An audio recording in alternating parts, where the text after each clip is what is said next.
žmogus gyvenantis kitaip ir keičiantis kitų būtį. Tai brolis Pranciškonas Gediminas.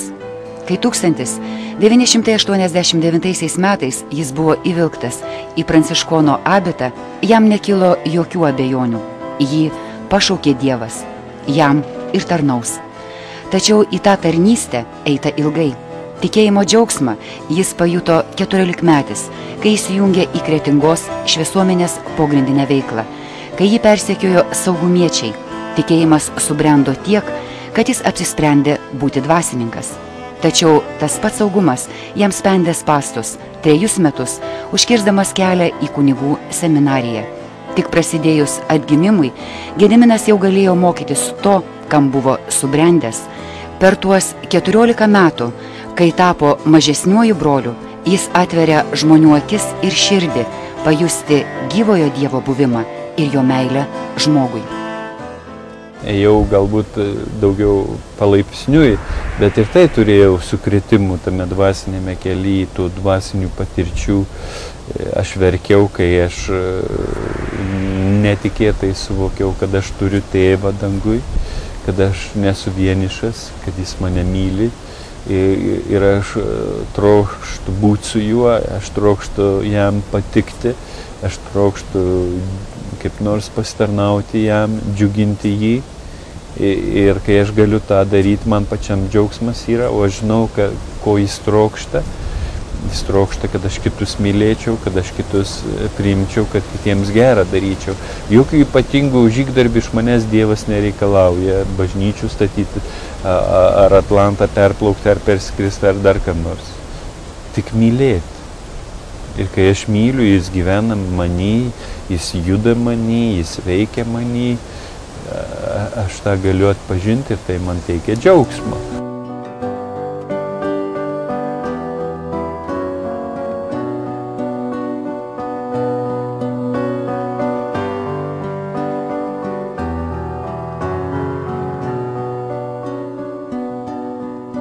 Jisai gyvena Evangeliją. Jis apie tai mąsto dieną naktį. Jis neturi daugiau, man atrodo, kitokių rūpešių išskyrus tai, kaip gyventi kartu su Dievu ir kaip tą Evangeliją duoti žmonėms. Jisai be galo myli Dievą, jis yra jam ištikimas, jis man yra, pavyzdžiui, man ištikimybės Dievui pavyzdys. Jisai va kaip ir šiandien, jeigu jisai kalba apie viltį, tai yra iš tiesų ir tu įsikabinsi tą viltį, nes tai yra be galo tikra, be galo gyva. Tai yra kunigas iš pašaukimo, bet jis yra mūsų brolis, jis yra toks paprastas, mylintis Dievą ir ta meilė per Dievą ateina į žmonės, į mus. Mes tikim, bet su išlygomis savo patogiai ir liūdime, kad nuo to niekas nesikeičia. Mes vis tiek agresyvūs, pavydūs, nepatenkinti. Tai ar mes esame tikintis? Jei nejaučiame vidinio pasikeitimo savy, jei nejaučiame to tikėjimo džiaugsmo, ir kada jis ateina? Ar galėtų ateiti? Gal tuomet, kai Jėzus tampa mūsų bičiulis, o šalia esančius mes pamilstame meilę be atsako ir išskaičiavimų. Jėzus sako, neeisit į dangaus karalystę, jeigu nepasidarysit kaip kūdikiai. Ką reiškia pasidaryti kūdikiu? Tai reiškia visiškai pasitikėti tėvu. Ar mes juo pasitikim? Kiek žmonių bažnyčioj pažįsta Dievą asmeniškai, turi ryšį su tėvu? Daugiausiai tai yra pagoniškam santykiui gyvenantis žmonės. Aš drįstu skirstyti katalikus į pagonis ir krikščionis. Jie iš išorės tarsi nieko nesiskiria, bet viduje labai stipriai skiriasi santykių į Dievą.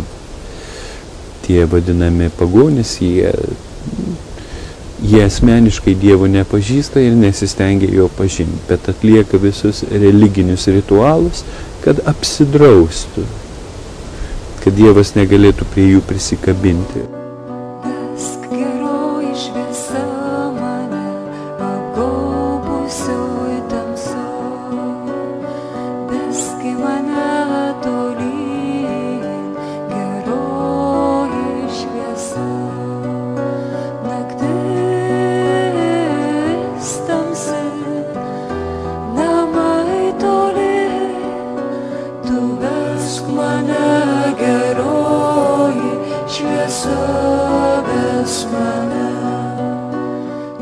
žmogus, kuris išgirsta Dievo žodį, patiki Dievo žodžiu, būtent gerąją naujieną, kad Dievas myli mus. Kaip Jėzus Nikodemui sakė, Dievas taip pamilo pasaulį, kad atsiuntė savo sūnų, kad pasaulis nepražūtų, bet būtų išgelbėtas. Taigi, kas tuo patiki, kas patiki, kad Jėzus yra Dievo meilės dovana mums, tas priima tą dovaną tikėjimu, priima į save Jėzų ir tampa krikščioniu.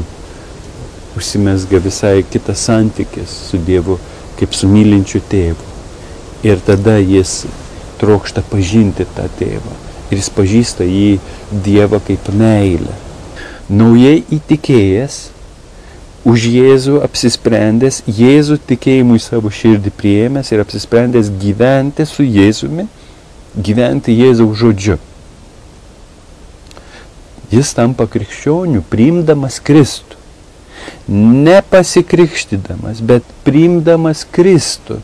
Kristus apsigyvenęs jame, jį padaro krikščioniu. Jisai priima Jėzų ir jis apsigyvena jame. Kas tada atsitinka realiai žmogaus gyvenime? Kas pasikeičia jame? Pasikeičia santykis. Santykis į Dievą, arba santykis su Dievu, santykis su žmogumi, santykis su pačiu savimi, santykis su visa kūrinyje. Tu pradedi matyti kitomis akimis pasaulį. Tu matai žmonės kaip savo brolius ir seseris, ne kaip priešus, ne kaip sukčius, aplinkui priešai, ne, tas rusiškas poetas sakys, krugom vragi.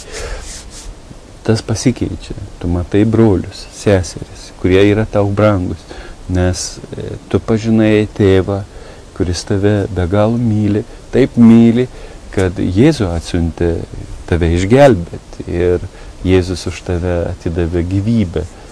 Jėzus pats sako, nėra didesnės meilės kaip gyvybę už draugus atiduoti. Ir jis tai padarė dėl manęs. Tai mane sukrečia, kai aš tuo patikiu, širdimi patikiu. Dabar brolis Gediminas yra Pakutuvėnų nuošalios bažnytėlės klebonas, tačiau toji Pakutuvėnų dvasingoje erdvė buvo kuriama seniai ir tolokai nuo čia, Šventosios bažnytėlėje. Čia žmonės kitoniškai buvo mokami pamilti Dievą, save ir kitus. Šventojoje brolis Gediminas svajojo apie bendruomenę, kurios žmonės būtų artimi vienas kitam, o kartu ir Dievui. Čia Gediminas besimelsdamas pajuto tarsi Dievo priesaką įkurti susitaikinimo sodybą. Tačiau ji atsirado ne Šventojoje, o Pakutuvėnuose. Tai, kad žmonės čia yra sutinkami, tai, kad yra su jais bendraujama, su jais yra kalbamasi, nes ir prieš mišias Gediminas stengiasi rasti laiko, kad galėtų skelbti Evangeliją ir po mišių, pagaliau ir visos čia laikinai gyvenančios bendruomenės turbūt pavyzdys būtų, nes norisi bendrystės žmonėms, norisi tikrų santykių, kad jie nebūtų iškreipti, jie nebūtų kažkokie prisitaikėliški kažkokiai progai.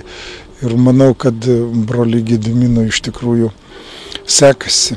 Jisai tikrai stengiasi būti toks broliu visiems ir be abejo patarnauti kaip kunigas. Pakutuvėnai atgailo žemė. Čia jauti Dievo buvimą visur. Mažoje bažnytėlėje, laukuose, kapinaitėse, senoje koplyčioje, šalia upės vingio ir 3 kryžiuose, kuriuos įžvelgi tolumoje ant kalvelės. Čia į bažnyčią plūsta žmonės iš visos Lietuvos ir prisiliečia prie to, ko ieško – susitaikymo su savimi, malonių iš dangaus. Pakutuvėnuose, senbuvių meiliai vadinamoje Pakutoje, asmeninis santykis su sutvėrėju gydo kraujuojančias sielo žaizdas. Vaistas, tikras ir nemeluotas tikėjimas. Jo rankų uždėjimas tai yra didžiulė palaima. Tai aš jaučiu visą tai stipriai savyje. Ir manau, jeigu ne jo maldų pagalbos arba rankų dėjimo, kažin ar aš būčiau dabar čia ir būčiau tame stovėje, kokiame esu. Ar būčiau atsigavęs galbūt. Aš jį myliu. myliu aš jį. Kaip aš galiu sakyti, stabas, nestabas. Nu, myliu tiesiog, tai yra savas, artimas, mylimas, šiltas žmogus.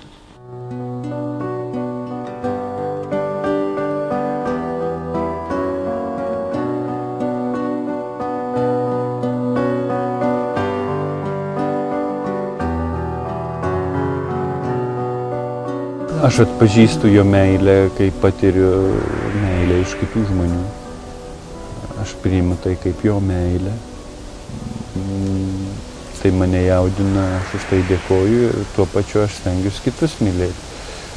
Jiems gera daryti, išklausyti, priimti.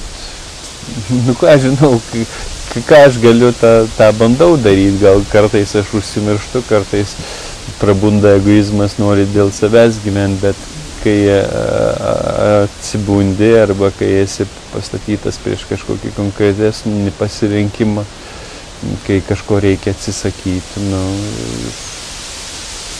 meldiesi, prašai jėgų, pagaliau aš iš savęs ir neturiu tos jėgos mylėti, neturiu jėgos atleisti, tai prašau tos jėgos iš Dievo ir jis man duoda jėgų kažkokius darbus daryti. Pagaliau, kad ir pasirinkimas kunigystės irgi tai buvo mano būtent pasirinkimas iš to, kad pasirinkau gyventi Pakutuvinuose, ko gero irgi su tuo susieta yra. Pakutuvinai – toji vieta, kur kiekvienas besikankinantis, nusivylęs ir ieškojęs ir neradęs gali atvažiuoti. Jis čia bus priimtas, išklausytas, suprastas ir ne tik kunigo Pranciškono, bet ir sutvirtėjusios dvasiškai bendruomenės. Čia vyksta tai, ko iš dangaus maldavo Gediminas – žmonių, kurie galėtų gyventi susitaikinimo sodyboje, joje gydyti sielos ir priklausomybės žaizdas ir kad Dievas ateitų į jų širdis. Tikroji garbė mūsų ne iš turtų. Tikroji garbė ir orumas ne diplomuose, ne tituluose. Tikroji mūsų kaip Dievo vaikų garbė yra iš to, kad mes esam pirmiausia sukurti pagal Dievo paveikslą. Ir to net nuodėmė negalėjo sunaikinti. Pats Dievas apsigyvena mūsų širdise. Štai kur mūsų garbė, kad mes priklausom Kristui, kad jo dvasia gyvena manyje. Tai mano turtas, amžinas turtas, kurio negali iš manęs niekas atimti, jeigu aš neatiduodu, neįsižadu. Ir visa kita praeis. Meilė yra didžiausias turtas. Jie amžinai išlieka. Ir kas iš to, kad šiandien bus liaupsinami, garbinami, bet mirtis visus sulygins. Ir to neliks. Ir tik tas, kas mylėjo, tas bus atmintas, tas bus įrašytas į gyvenimo knygą ir tas bus pagerbtas Dievo akivaizdoje. Tai aš renkuosi pastarąjį variantą. Gyventi kitaip, apie save kurti gerumo ir meilės erdvę, kuri tarsi pripildyta gyvybės vandeniu. Ir aplinkiniai juo gali atsigaivinti. Tik taip žmogus gali keisti pasaulį.